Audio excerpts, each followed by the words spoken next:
में कमजोरी है। हमने देखा था शेयर ये 24 रुपए के आसपास तक गया था जब एसएमबीसी ने इसमें 24% के स्टेक ले लिए थे। उसको रेगुलेटरी मंजूरी मिल गई थी। थोड़ी थोड़ी प्रॉफिट टेकिंग आ रही है। वोडाफोन आइडिया की सुनवाई जो थी वो टल गई थी।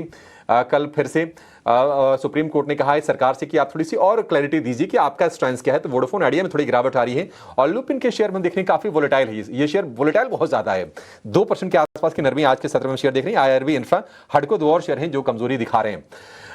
डिक्सन टेक और यस बैंक, इन दोनों शेयरों पर मानस जी आप इकट्ठे राय दीजिए।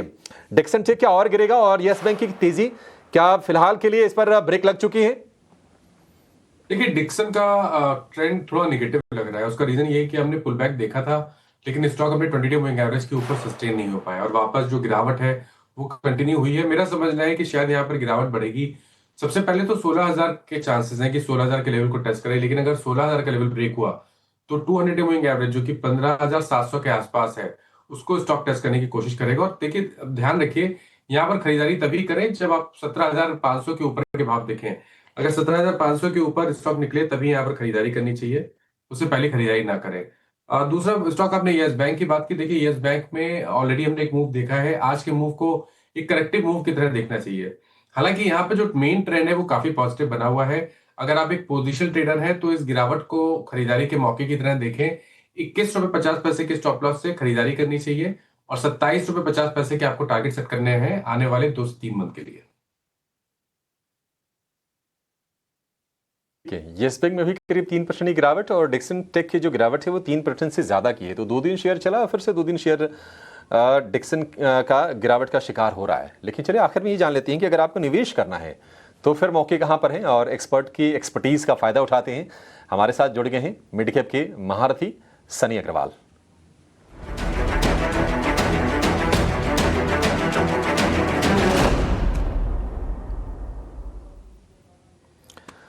सनी, बहुत शुक्रिया आपका समय देने के लिए, स्वागत है। बताइए आज के लिए आपने कौन सा शेयर सिलेक्ट किया है, कहां पर आपको ग्रोथ अच्छी दिख रही है? Good afternoon. आज मिड कैप के तौर पर Indian metal and ferro alloys infra के नाम से भी जानी जाती है कंपनी, इसे रिकमेंड करना चाहेंगे with price target of 1415 1415। Basically अगर हम कंपनी के कारोबार की बात करें तो बेसिकली उड़ीसा बेस्ड कंपनी है and they are predominantly into manufacturing of ferrochrome. जो फेरोक्रोम होता है वो स्टेनलेस स्टील बनाने में एक मिनरल या कमोडिटी यूज होती है, तो उसकी प्रोडक्शन की क्षमता है कंपनी की। तो कंपनी के पास कैप्टिव और भी है माइनिंग और जो उसे प्रोडक्शन बनाने की जो क्षमता है तकरीबन 2,84,000 मेट्रिक टन की है। अभी जो 2,84,000 टन की जो कैपेसिटी है इसमें हम देख रहे हैं कि 2 फेज में कैपेसिटी एक्सपेंशन हो रहा है फिस्कल ईयर 26 में, जिसके चलते 96,000 मेट्रिक टन कैपेसिटी और ये इसमें जुड़ जाएगी, जो कि मोटा मोटी 40% कैपेसिटी में हम इंक्रीमेंट आते हुए देखेंगे। अगेन ये जो फेरोक्रोम है ये domestic as well as export market में दोनों जगह सप्लाई करती है ये कंपनी। तो अगर मैं रेवेन्यू और प्रॉफिट की बात करता हूं तो FY25 में कंपनी ने तकरीबन 2600 करोड़ की टॉप लाइन दर्ज करी थी और जो प्रॉफिट था 380 करोड़ के आसपास का प्रॉफिट था। जो हमारा मानना है कि 26 में बढ़कर 2900 करोड़ का प्रॉफिट और प्रॉफिट सेल्स माफ कीजिएगा, और प्रॉफिट 488 से 500 करोड़ के आसपास का प्रॉफिट कंपनी दर्ज करेगी, जो कि कन्वर्ट होगी 90 रुपीज के EPS पर। तो अगर हम ईवी बीटा पे बात करें तो 8 टाइम्स ईवी बीटा पर कंपनी ट्रेड कर रही है। ROE return on equity will be closer to 19%। I think again जो फेरोक्रोम के प्राइजेस हैं वो अप ट्रेंड में है सिमिलर टू अदर कमोडिटी, तो मीडियम टू लॉन्ग टर्म के लिहाज से इंफ्रा में पैसा लगाया जा सकता है। कंपनी है, थोड़ी छोटी जरूर है, 6,500 करोड़ रुपए के आसपास की मार्केट कैप है, लेकिन अगर आप 6 महीने में देखेंगे तो लगभग इसने निवेशकों के पैसे डबल कर दिए हैं। और मैं वही देख रहा था कि वैल्यूएशंस वगैरह कैसे हैं, वैल्यूएशंस वगैरह भी इसके ठीक ठाक दिखाई दे रहे हैं।